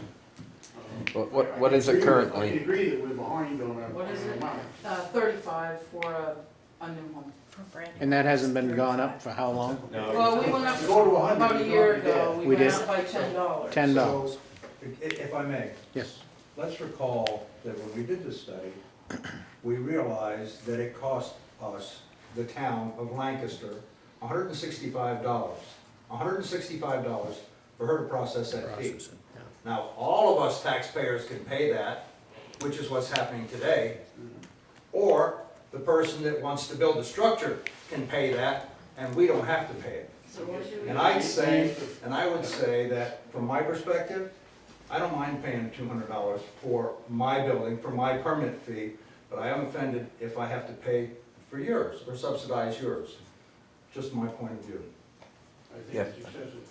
I just want to correct Alan. I know what the expectation for Robin's pay was because I hired her, and it had nothing to do with her writing grants to justify her I'm existence. talking about her position way back before you were here, Ben. Well, then, Back when so, Peter Kobaki was here, when, the girl was here, 2 or 3 people back.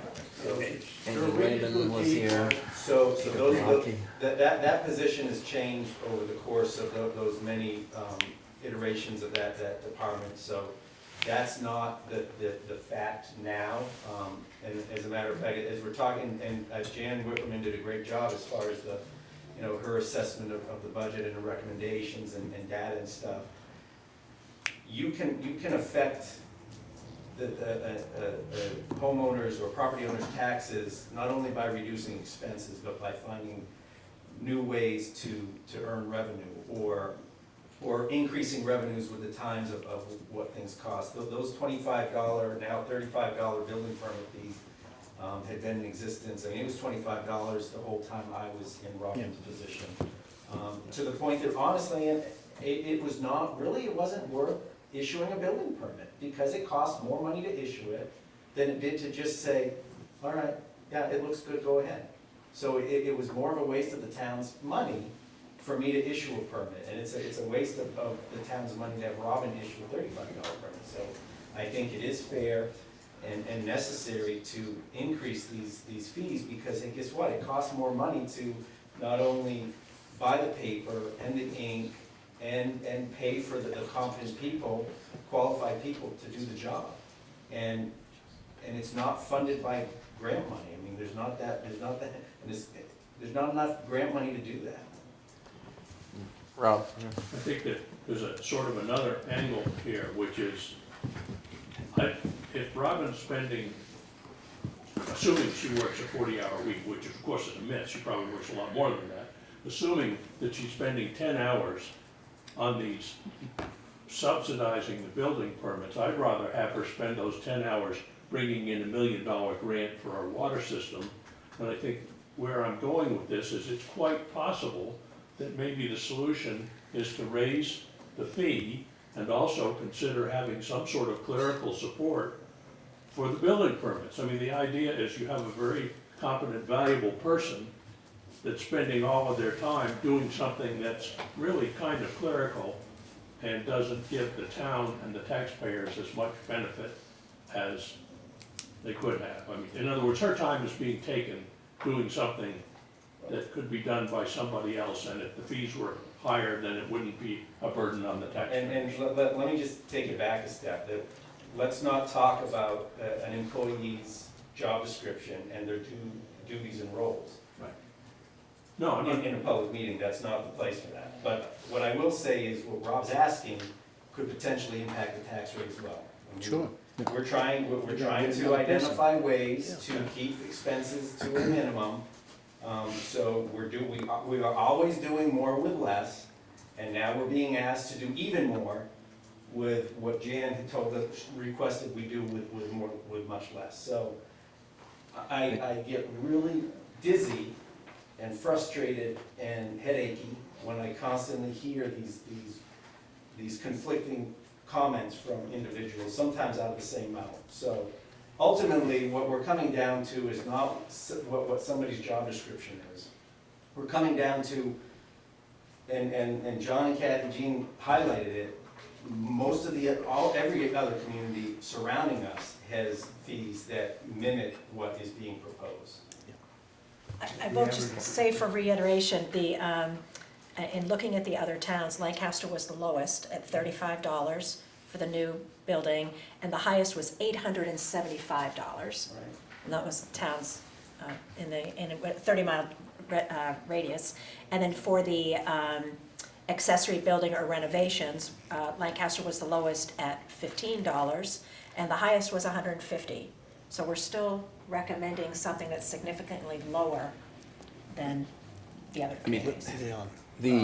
Joanne had a Joanne question. has- Yeah, had a question. I think probably it's time to up it, because $35 is pretty reasonable, but if it costs $165, why are we jumping it up to 200?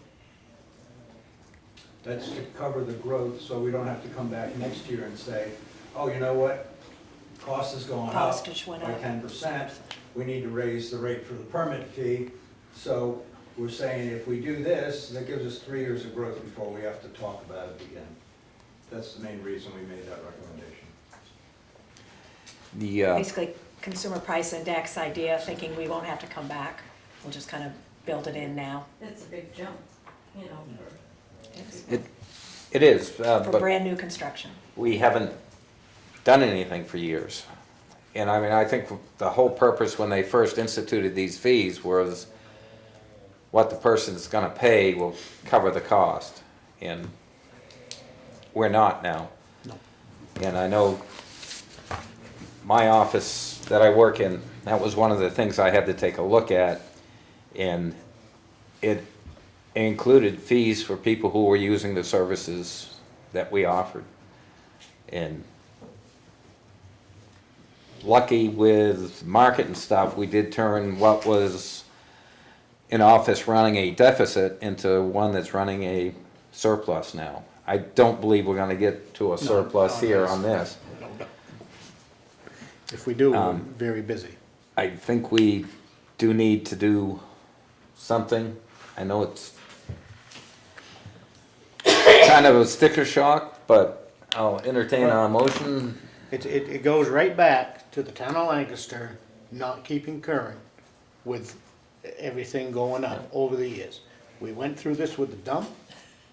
We never charged any more for that, and that was $100,000 hole that the town of Lancaster subsidized, and should never have been that way. So, I'll make the motion that we raise these as a start. You're gonna have to get more specific. Do you wanna use the two-tiered thing on the first one, or? The one, 200 with the step, right? 200 on With the new- 75 for the kitchen and bath. That's for renovations, accessory units. Yep. Yeah. And then do you wanna go to 45. 75 or 45? 45 beginning January Ah. 1st and 75 beginning. Here we go. Yeah, it's Did you different. write that for a motion? No, it was different in the No, I just gave them the PowerPoint than. recommendation that we Yep. made them in the So, presentation. that we follow the recommendation that It was KJ, made, it was made. that was made by John and Kate. KJ. And it's, to raise the building resident structure to $200 and less than 750 square feet to $75, as well as $3,500 in renovations to existing homes, properties, kitchen and baths, etc., to $75. Can I look at that real quick? Yeah. You don't wanna do the two-step thing. What we It's want- your motion, we- so. We ultimately want to go to 75, but we want to step it. Oh, it's gonna step, oh, sorry, I should read more. We propose to, on January 1st, 2024, to raise the fee $45. 245, yeah. Yep. On January 1st, 2025, raise the fee to $75. I second. Got it. How's that? That come out right? That's for renovations. And then- Renovation. That's for renovations. So- So less than 750 square feet renovations or accessory units? Yeah. Yes? Try to Renovations clarify. greater than 35. For renovations of 750 square feet, detached garage, porch, deck. All Like of an that. accessory building. Here, I'll give you a copy of I'm just this. gonna take it That's for off. new, that's for Thank new you. I got one structures. too. Yeah, I'll give you a copy of this. Yes, thanks. Well, What about demo? Demo, what do you wanna do with demo? we've gotta take care of this first. Hey, Deb, we gotta take care of this first. Get control. Good job. 4, outbuildings, less than 750 square feet, detached garage, porch, deck, shed, patio, in-ground pool, or to do more than $3,500 of renovations to an existing home or property. We will set the fee on January 2024 to $45. On January 2025, the fee will go to $75. For a new building or new house, the fee will go to $200 on January 1st, 2024. You did good. Everybody clear? Yep. And that's residential homes only. That's correct. We only do Okay, residential. now that you bring that up. What, you want to Let's vote get on through that? this You wanna vote on that Yeah, first? Yeah, we get these we motions probably first. better vote on this Okay. first. Okay, So, is that what you was intending? that's what I was trying to say. And that's what Okay. I was seconding, yes. All right, so we've got a motion and a second on the floor. Yes. Is there any further discussion on this motion? No. Seeing none. All those in favor signify by saying aye. Aye. The ayes have it. Can I go back to the? Yes. Correct.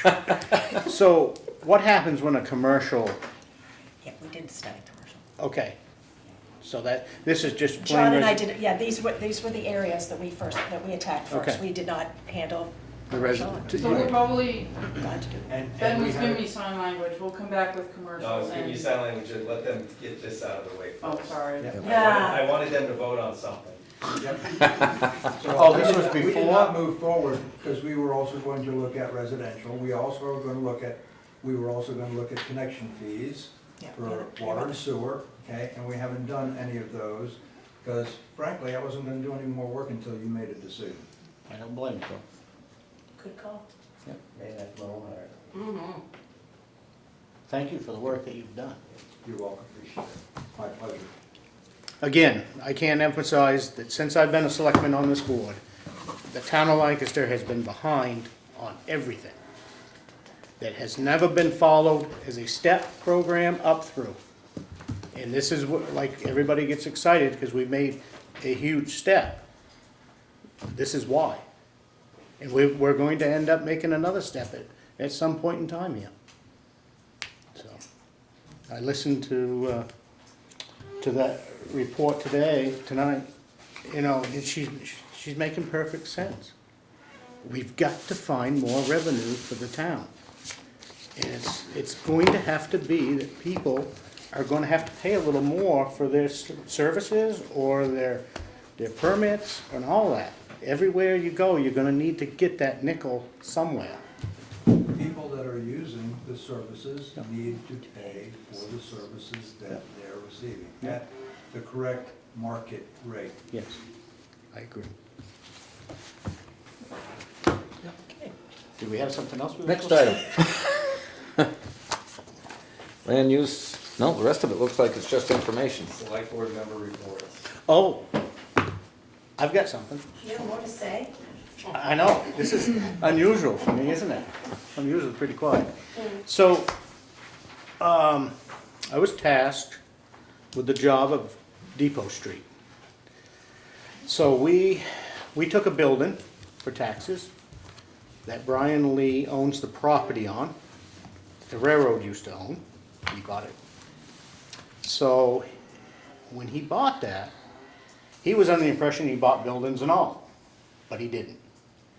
The funny thing about the railroad owned the land, but somebody else owned the buildings. So Brian cleaned it up, one building, one parcel of it. And he paid that out of his pocket. And then he found out that the remaining building that he was trying to rehab was not his. So the person that had it owed a mess of taxes to the town, and we decided to take it a couple of years ago or a year ago? Couple years ago. A couple of years ago. And that individual has been dead for Dead, several yeah. years. So we took it, trying to clean the mess up. The mess of who owned what and all of that, to try to get it back on the tax roll, basically.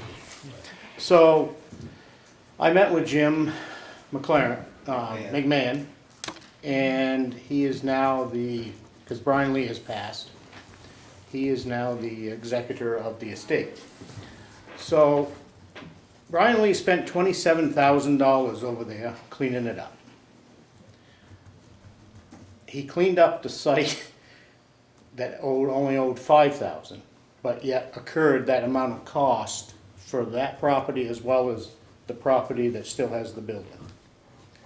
So I approached Jim and I said, would you be interested, and the town recognizes the amount of money spent already cleaning up the site. Would you throw $5,000 to the town, and we will give you the title to the building? And he agreed to that. So I'm bringing it to the board, if the board will agree to that. And it's kind of solves, I think that is the last structure over there that is sitting on I believe so. land That that is it, right? Yes.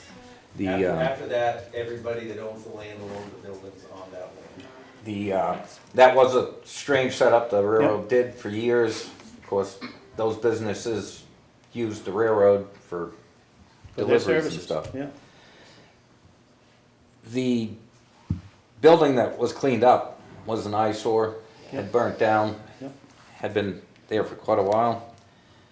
And I think it's a reasonable solution to get this back on the tax rolls. So, entertain a motion. Make a motion that we accept $5,000 from Jim McMahon, the executor of Brian Lee's estate, and do I need to say? For the deeded property. For the deeded- Paul Richardson. For the deeded properties of Paul Richardson. Paul Richardson. Yep. That was who it Yeah. was. And he's been dead even longer than Brian Lee. Yes, a lot more. Okay, I'll second. Okay, So got a motion and a second to approve the sale of the building that the town took for taxes to basically Brian Lee's estate for the sum of $5,000. Is there any further discussion? Seeing none. All those in favor signify by saying aye. Aye. Aye. The ayes have it. Thank you. And that cleans up a mess. all right. Yeah, that's over with. All right, now, is there any other select? board? Well, we're just still waiting on that pilot I meeting. believe, Robin, that Norwood Solar project is dead. I thought I see another transfer on the property too. So I don't think, at least for that property, we'll be discussing any pilots with Norwood So I will say that the Energy Commission, at the last meeting, we discussed coming up with some sort of a general framework for these types of discussions, a starting point, and kind of for renewable energy, renewable energy projects and payment in lieu agreements having to do with a flat fee plus a percentage of their production revenue. So at some point, we'd bring some sort of a policy or procedure to you guys for review and approval. So that would be out there to any other developer that's looking at doing a similar type of project. Sounds good. You say what specifically killed it? Before the purchase and sale, they had to have an agreement with Eversource to connect on their three-phase. And it's been delayed so long that the deadline for the signing of the purchase and sale went by, and they still are nowhere near getting an agreement with Eversource. Eversource doesn't want the thing on their lines. Yeah. All right. That's it? I think that's it. Oh, I had plenty. Nothing to report? No, I didn't do any of those other things earlier, no. I've said plenty tonight. Yeah, thanks, Kathy. All right, information. In your packet, there was the warrant for the county taxes, just for informational. Also have the notice of the planning board meeting, which is Wednesday. And Robin, talking about land use permits, Robin has several land use permits, copies issued in your packets. Would you like me to read through them, or you guys have any? I've got them. Yeah, you can read through them. All right. The only other stuff I did have, just wanted to go over a couple things. I am, the pay-as-you-throw, the curbside pickup contract expires at the end of the year, so I'm putting a request for proposals out. I have one more. So that would come, again, another thing for your December 4th meeting would be reviewing any proposals we get for the pay-as-you-throw contract, and signing hopefully a multi-year contract with a vendor. How many, like 2 year, 3 year, what's I don't multi-year? know. Okay. Multi-year is more than one. Thank you It's for been that. only 3, isn't it? I think, I don't think they usually do more than 3. I think it's 3. What's that, the Do you do curbside? that? That's the curbside. It's traditionally been 3 years. Has it been 3, yeah. I was trying to see what sign language you give me. Oh, Shane, you got, no, I only have one, I have one more year on mine. oh, okay. You asked me that Thank the you. other Yes, day. thank you. Your glass I didn't one. think it was probably the same year. No. So he sees All right. that though. Also, Jason completed the review of all the charitable properties, and I have that binder in my office. He did that. I have that. I just haven't got a chance to look through it. So what I'll do, Jason also has a spreadsheet that he's gonna forward me, and I'll make sure it has all the information that you guys need. But I encourage you to come into my office and take a look at that. It's in a prominent place, and look at his recommendations, and we can discuss that at the next meeting, not the December meeting, but the next meeting. I get confused now. Where are we with the revaluation? I just talked to him today. He said hopefully by the end of the week, but by next week at the very latest. He's just wrapping up a few things. It's been a little bit longer going than we thought.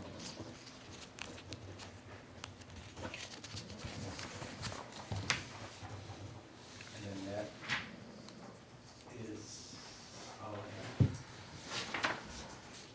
have. So, anything else from the board? Seeing none. One last chance, anything from the public?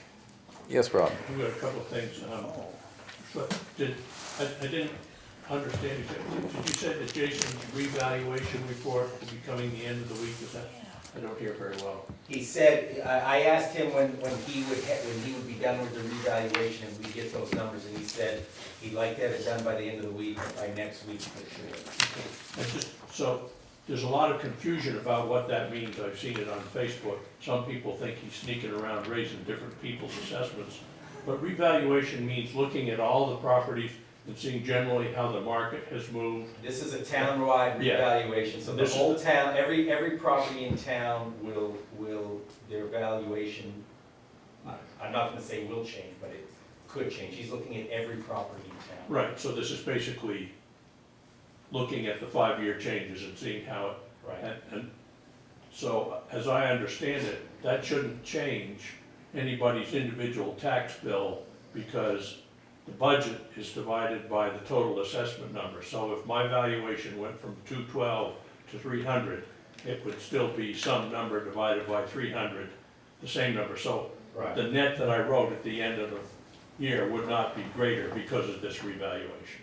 Right, so, yeah, I mean, Yeah, you're, this is, but you, it all, yeah, I mean, it's more of a complicated answer than that, but I mean, depending on what your property might not have been revalued as high as other properties, so therefore your percentage of the total valuation that creates the tax rate might be less, so your tax rate could potentially go down. right. Or it could stay the same. But the point is that it's just sort of like looking at the general market conditions and how that might have changed the total assessment of the town and how that affects tax rates. Yes, so, and so that, he would present that to the assessment board, which is you guys, at the next meeting. Is that what happens? Or, I don't Well, know. there would probably be some statement of what our new valuation would be, and then everybody would see that change on the tax bill. and Charity's very interested in this because she has to issue bills, and usually they go out in the third week in November or something like that, so that number is important to you. So I also wanted to clarify that I was not criticizing what Robin does and what her workload does when I made that statement before. I was just saying, it seems like raising a fee is a reasonable thing to do if it will allow the experts to work on the things they're experts about, so I wanted to clarify that. And 2 other small reports. As a Connecticut River Joint Commission representative, we did vote to support the Conservation Commission's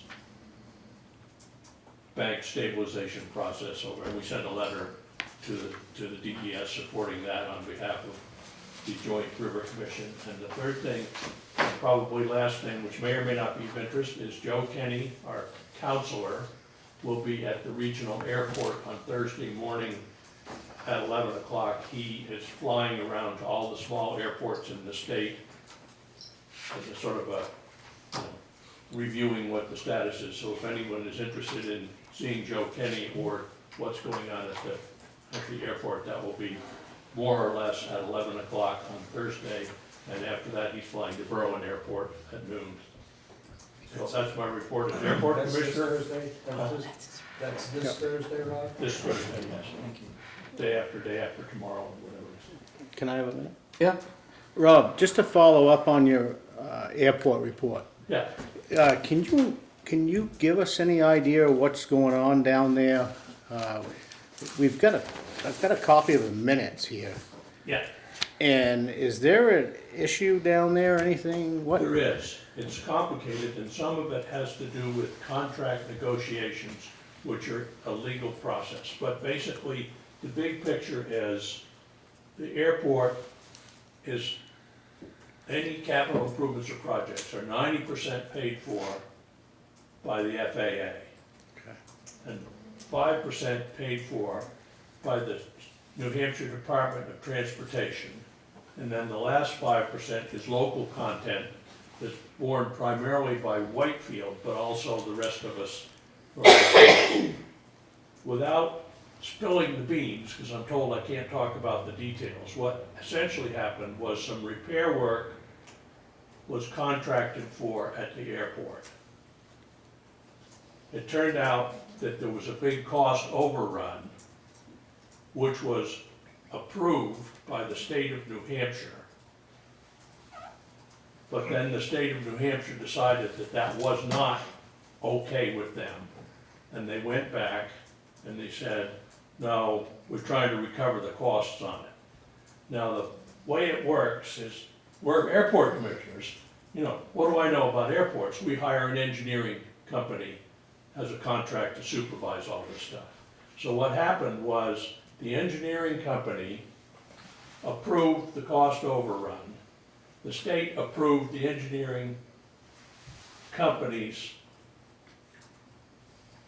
approval, and then the state went back and said, we've changed our mind. So now the engineering company is out their fees and is suing, we're not sure who, to recover fees that some people say they're not entitled to because they approved something that wasn't approved.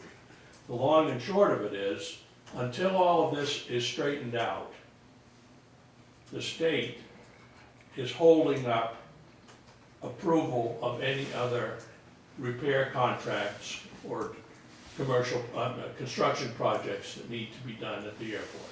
The projects that are hung, if you will, is the taxiway has to be repaved. There's, you know, some maintenance stuff that has to be done, and snow plowing contracting that has to be done. So the legal problem is the airport commission. Our position is, hey, you know, we hired a professional and the state and the FAA are embroiled in this, but we have nothing to do with it. So we don't want to be part of the suit, and we want this cleared up because we need to repair the taxiways and do some other stuff. That's sort of a ball of wax, and it's not clear, you know, who gets straightened out. So the way the bill gets paid is the town of Whitefield's attorney is representing the airport commission in this legal matter.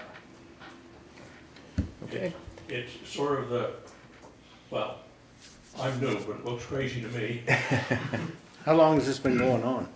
Apparently this was something that started last year. It had become an issue just before I joined the commission. The big picture at the airport is somewhere around, I would say on the average, $150,000 to $300,000 a year in maintenance and construction contracts, looking over the last 10 years, is expended on the airport. Most of that's paid by federal government, a small part of it's paid by New Hampshire DOT, and part of it is a local responsibility. And it's the New Hampshire DOT that's sort of the decision maker on all this stuff. So, does that get at what you're wondering? Yeah, we hadn't heard it, and I was just wondering why. Well,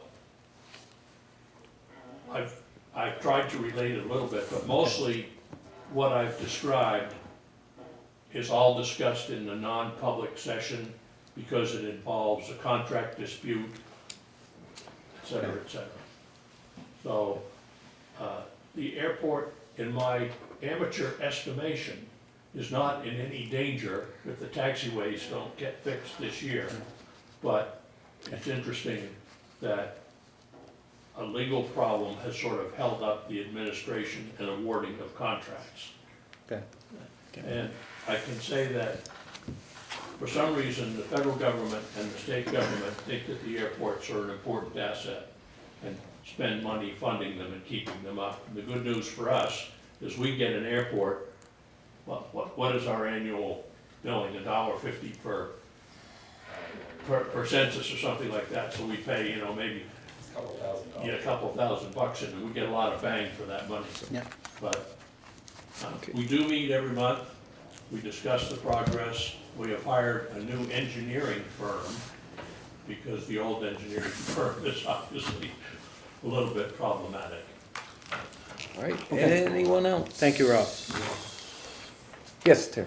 I just wanted, I haven't been in town long enough to go through a town assessment, so I'm wondering, in due processing through the website that we will get our grievance hearings and whatnot, and that is run by the assessment committee.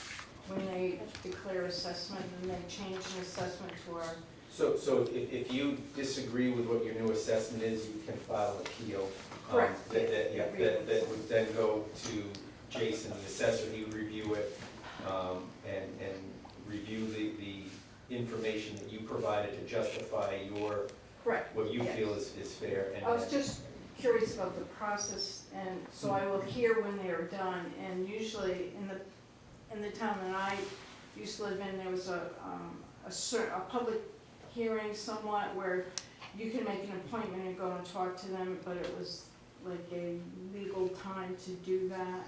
So does Lancaster have that? do that, sure. We're not gonna have time.